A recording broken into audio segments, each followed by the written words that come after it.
Why, Graham? I can almost hear you asking, are you sitting in the back of a car when we know you don't drive and you never have driven?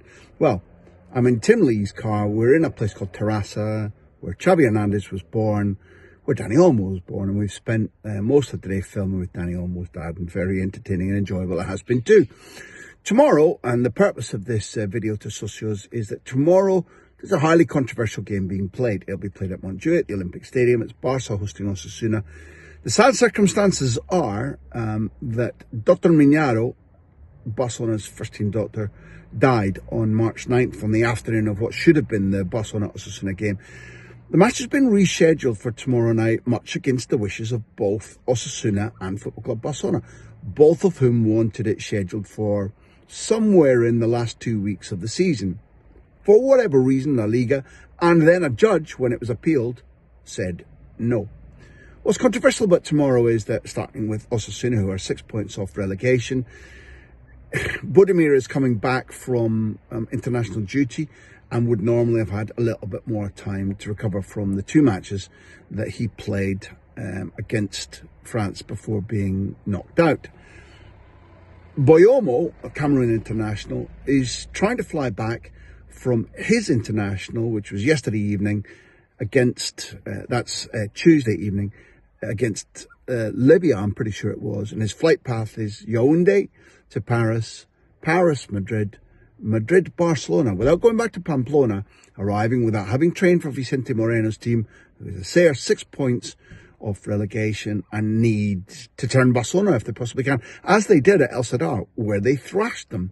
They've already got Brian Zaragoza, the winger, who was at Bayern Munich and is a Spain international and was one of the heroes of that big win over Barcelona. 4-2, if I remember correctly. He's out, injured, and Toro, another guy who might well have started, is out suspended. The consequences of playing tomorrow are bigger for Barcelona in terms of the points at stake, I think, because they tied equal with Madrid with a game less played right now and could go 3 points ahead of their eternal rivals. It would feel like 4 because at the moment Barcelona have the head-to-head advantage, which effectively, if you, over the two Clásicos or the two matches against your direct rival, do better in terms of victories and goals, then if you finish tied on points, you edge ahead. So at the moment, Barcelona are 4-0 up from the Clásico. They've one Clásico still to come late in May. But to go 3 points ahead if they beat Osasuna, plus have the head-to-head advantage right now, is a huge boost, a huge fillip.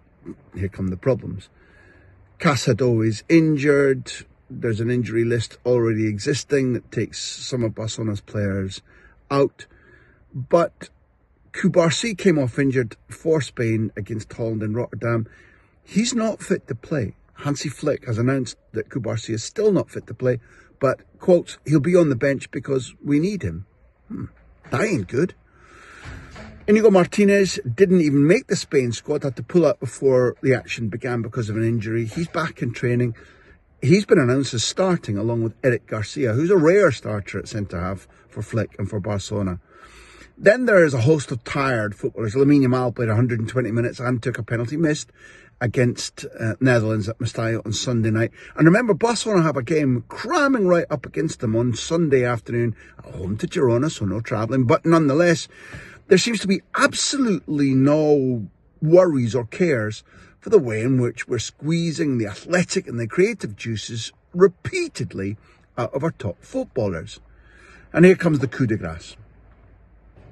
Neither Rafinha nor Araujo will be back in time for Flick to consider them to play. Rafinha got thumped 4-1 by Argentina, and with Araujo, there's a private plane taking them back to Barcelona. But Flick has announced that even though they will arrive in time, the fact that they haven't trained, the fact that they will be jet-lagged, means that he's taking responsibility that the authorities should, and he says they will not be in the team. I think he's hinted they won't even be in the squad. Good for him. Lewandowski might or might not play, picked up a minor injury with Poland.